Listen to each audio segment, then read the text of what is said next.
pueda subirse por YouTube. Muy bien. Las láminas que vimos anteriormente son las que yo expliqué la clase pasada, en la clase número 1, donde estábamos allí hablando sobre funciones, operaciones algebraicas con funciones y también composición de funciones y un ejercicio de función como modelo que no tuve oportunidad de explicarlo porque se me cayó la conexión, pero eso están estas láminas y los enlaces se los acabo de dar por el chat. Bien. Vamos ahora con el tema de límites, ¿sí? Que es de la segunda unidad. Disculpen, de una manera no intuitiva. Esta definición que les estoy mostrando es la definición informal del límite. Es decir, no es la definición formal, porque la definición formal es muy complicada y es una costumbre explicarla, pero ya en parte más teórica. Esto es para entenderla de una manera como intuitiva, ¿sí? Aquí va. Sea un número real en un intervalo abierto y f una función definida en el intervalo i excepto en el número a. O sea que la función no necesariamente debe estar definida en a. No nos interesa evaluar a f en a. Pues.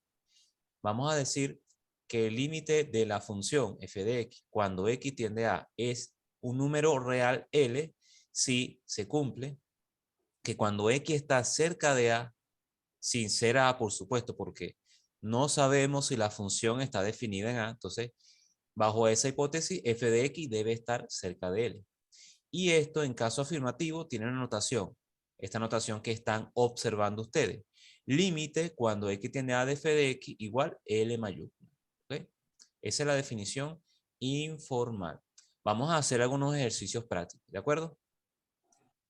Antes de ello, necesito tener que repasemos, ¿sí? Repasemos las propiedades de los límites. ¿Sí?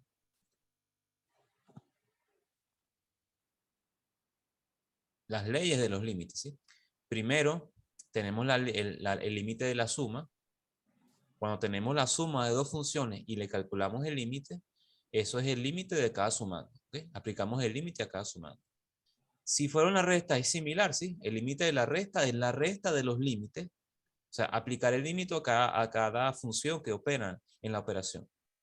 El límite del producto, ¿sí? Es el producto de los límites. Cuando tenemos una función constante C es un número real fijo, el límite de la constante es igual a la constante, ¿sí?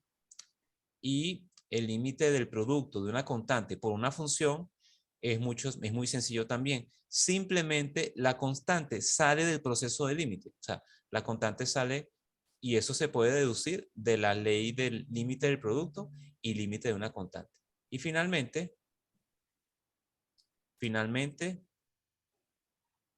el límite del cociente, cuando la función que está como denominador es tal que el límite cuando hay que tender a distinto de cero. Entonces, el límite del cociente es el cociente de los límites, bajo la hipótesis de que el límite del denominador sea distinto de cero. Bueno, esas son leyes de los límites, tienen demostraciones, eso no se ve, no vamos a verlo ni siquiera en clases presenciales, porque son muy complejas y por ahora no nos interesa mucho.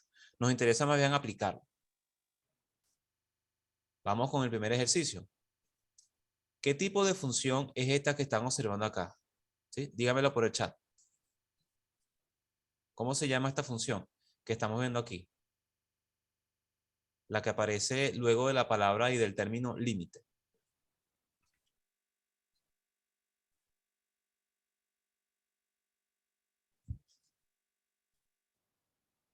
Límite de cociente. Bueno, ok, aquí lo que acabas de decir, imagino que fuiste uno de los muchachos, tiene sentido, claro, si uno tiene un cociente, uno podría o uno trataría de aplicar lo que acabas de decir, el límite del cociente. Pero sabes una cosa, que en este caso no lo podemos hacer. Mira, cuando calculamos el límite del numerador, que es 4 más h, todo eso al cuadrado, menos 16, bueno, sustituimos la h por el 0, ¿verdad? Queda 4 más 0, que es 4. 4 al cuadrado 16 menos 16, 0. Okay. El numerador da 0. Eso en realidad no nos interesa.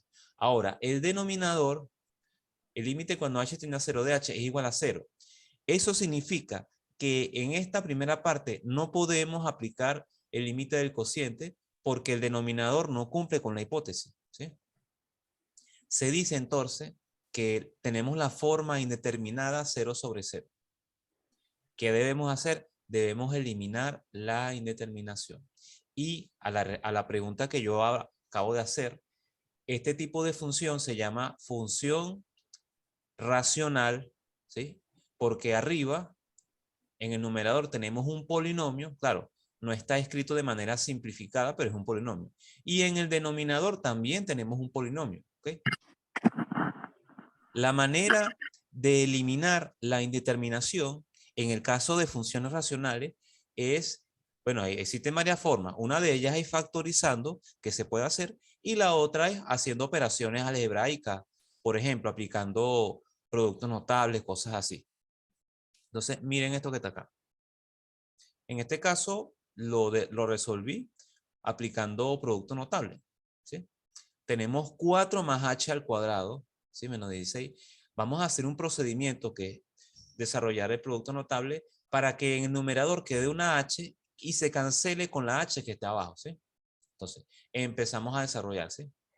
Seguimos escribiendo la palabra límite porque estamos calculando. Entonces, ese 4 al cuadrado de Isela también se puede interpretar como 4 al cuadrado. ¿Okay? Y aquí 4 más h al cuadrado es igual a 4 al cuadrado más 2 veces 4 por h, o sea, 2 veces el menor por el segundo, más el cuadrado del segundo. Ese es un producto notable que vimos en el curso introductorio, lo que vieron en el curso introductorio, que se llama cuadrado de una suma, menos 4 cuadrados. ¿Por qué coloqué estos números en rojo? Porque 4 al cuadrado menos 4 al cuadrado es igual a 0. Se cancela, ¿sí? Todavía no hemos eliminado la indeterminación. Queda entonces estos dos, la suma de estos términos. 2 por 4 es 8 y me queda h y h cuadrado. Ahora, nos interesa que una h de arriba se cancele con una de abajo. Entonces, arriba en el numerador sacamos factor común h. Por eso la coloqué en azul, ¿sí? Factor común. Tiene una h, sería 8 más h por h. Porque 8 por h, 8h y h por h, h al cuadrado. Entonces, la h azul arriba se cancela con la h azul abajo y así hemos eliminado la indeterminación. Observen que en todos estos pasos no he dejado de escribir la palabra límite porque todavía está aparece la variable. Y ahora que evaluamos, y cuando evaluamos, dejamos de escribir límite. Bien, 8 más 0, 8. Vamos con el segundo ejercicio. Tenemos aquí una función que sí es una función racional, lo que pasa es que no está escrita de manera simplificada, pero sigue siendo una función racional.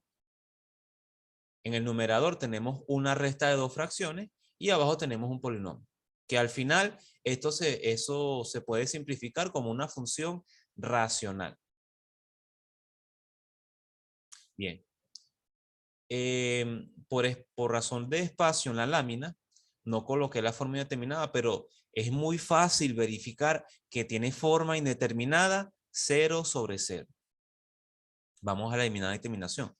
En este caso, factorizando, desarrollando o haciendo operaciones algebraicas elementales. Arriba, como tengo una resta de fracciones, bueno, utilizo la definición de resta de fracciones, en este caso de distinto denominador. Multiplico de manera cruzada y multiplico los denominadores, ¿sí? 1 por x, x. Y x más h por menos 1, menos x más h. Ahora, aplico, como esta es una fracción y abajo una fracción, y es una división, entonces utilizo la definición de división de fracciones, que también se conoce mnemotécnicamente como la regla de la doble C. Abajo de la H hay un 1, entonces sería este término por este pequeño, la C pequeña, y la C grande, lo que está en la parte superior con lo que está en la parte inferior, que es el 1. Y el resultado es este. La C grande queda arriba y la C pequeña abajo. Ahora, vamos a distribuir este menos, aplicar propiedad distributiva o distribuir el signo, nos quedaría menos x y menos h, o sea, x menos h. Evidentemente que x con el menos x se cancela y me queda en el denominador menos h, ¿sí? En la parte de abajo no me conviene aplicar distributiva porque ya está la h factorizada, ¿sí? Lo dejo así tal cual. Me queda una h arriba y una h abajo, entonces cancelo, ¿sí? Arriba, pero arriba me queda un menos 1 porque es menos h. Y abajo la h se cancela. Ya eliminé la indeterminación, simplemente evalúo la variable al número a donde se acerca, que es 0. O sea, x más 0, x. Por x, x cuadrado. Entonces, da menos 1 sobre x cuadrado. Límites trigonométricos, ¿sí? Antes de resolver el primer límite trigonométrico, he decidido explicar el límite trigonométrico notable, que es un teorema, es un resultado que tiene una demostración que no vamos a ver ni vamos a explicar. La pueden consultar si tienen mucho interés, pero es así. Límite, cuando alfa tiende a 0, de seno de alfa entre alfa es igual a 1, ¿sí? Ese es el límite que se usa para calcular todo, prácticamente todos los límites trigonométricos. O digamos la mayoría o una gran parte de los límites trigonométricos clásicos. Es importante conocer las identidades trigonométricas, muchachos. Por eso es que las escribo acá. Ustedes ya deberían conocerlas. La primera de ellas,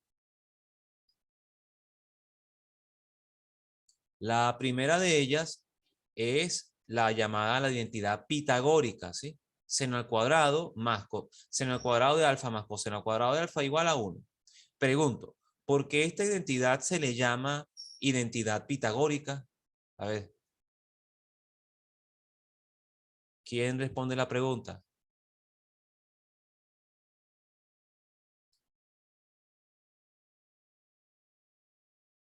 Bueno, mientras piensan, continúo explicando las otras identidades, ¿sí? En realidad son demasiadas identidades trigonométricas. Solamente voy a explicar unas cuantas, ¿sí? Unas cuantas, faltan 4 nada más. La otra identidad, llamada seno de la suma, es el seno de la suma de dos ángulos de alfa más beta, ¿sí? Se desarrolla como seno del primero por coseno del segundo, más coseno del primero por seno del segundo, ¿sí? En el caso de la resta es muy similar, pero colocando el menos, ¿sí? También tenemos una identidad coseno de la suma, ¿sí? Coseno de la suma, pero aquí es un poquito más extraña, ¿sí? Porque sería coseno de alfa más beta igual a coseno de alfa por coseno de beta menos seno de alfa por seno de beta, ¿sí? O sea, arriba en la del seno era sen cos, cosen, pero en cuando es con seno es cos cos y sen sen. O sea, coseno coseno, seno seno. Cuando se trata del coseno de la resta es al revés. Si es coseno de alfa menos beta, eso queda como coseno de alfa por coseno de beta más seno de alfa por seno de beta. ¿Bien?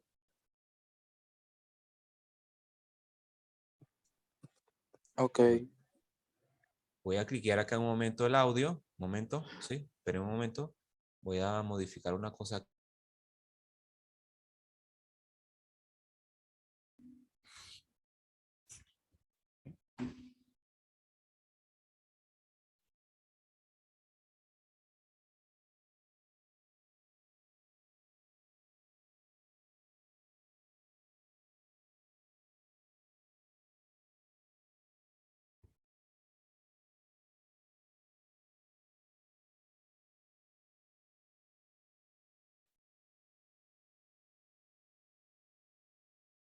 Bien, ya regresé, sí. Estaba modificando una cosa aquí en el teclado que me estaba perjudicando. Muy bien, entonces, como les dije, son muchas identidades trigonométricas. Son muchas, muchas.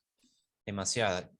No voy a explicarlas todas acá porque el objetivo es explicar un solo límite trigonométrico y, por supuesto, las identidades trigonométricas que vamos a utilizar allí.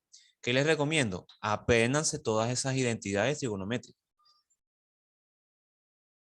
Va a ser útil tanto en esta asignatura como en matemática 2, también en física y en muchas otras asignaturas que ustedes van a ver. ¿De acuerdo? Porque en la ingeniería se ven muchas funciones trigonométricas. Entonces, vamos a estudiar el límite que está en esta lámina, en la siguiente lámina. Este límite que está por acá. Lo pueden observar, ¿sí? Sí. Límite cuando h tiende a 0 de seno de teta más h menos seno de teta entre h, ¿sí? Ese es el límite. Entonces, este límite tampoco especifique que tiene forma determinada 0/0. Los de mi sección, cuando le coloquen alguna asignación con límite, verifiquen la forma determinada, ¿sí? No lo estoy haciendo por el espacio que me da la lámina, el espacio, las dimensiones. ¿Sí? Bueno, empezamos acá. Límite cuando h tiende a 0 de la expresión que está acá, ¿sí? Primera variable, o digamos primer argumento, segundo argumento, primera letra, segunda letra. Aquí, respecto al seno de teta más h, ¿qué voy a hacer allí? Bueno, fíjense que retrocediendo las láminas, no me da para retroceder, pero el límite notable, la tendencia tiene que ser a 0, ¿verdad? Y la variable tiene que estar abajo. Y arriba tiene que estar seno de esa variable. Pero aquí en el numerador vemos muchas expresiones. Hay que hacer algún tipo de manipulación para que solamente queden seno de h arriba y una h abajo. Un momento.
Ya regresé, muchachos. Estaba haciendo unos clics acá, unos detalles técnicos aquí de Zoom, que es todo un desafío.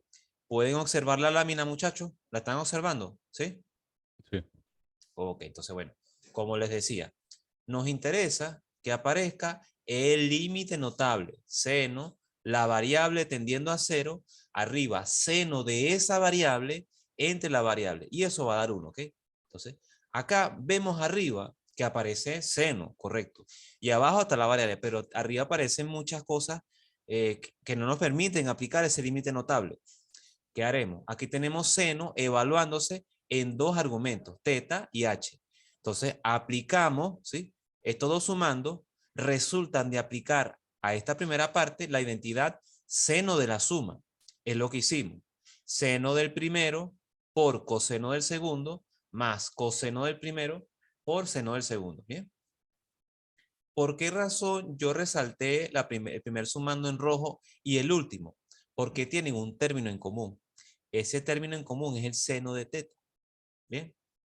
Entonces, aquí, entre estos dos primeros sumandos, aplico la propiedad conmutativa de la suma para que quede más cerca ese seno y ese seno.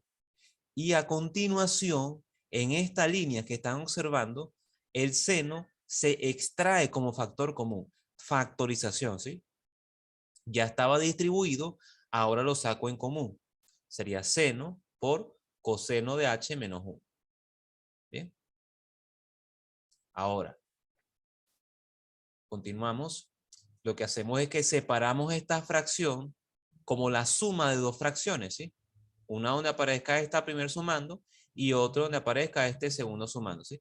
Aquí, en el primer sumando, la situación ya se ha facilitado bastante porque vemos seno de h arriba y abajo una h, ¿sí? Este coseno de teta, como no depende de h, se extrae porque es una constante respecto a h, ¿sí? Esa variable no tiene nada que ver con h. Entonces, aplicamos esa ley de límite, que este numerito, que es una constante respecto a h, lo sacamos del límite, ¿sí?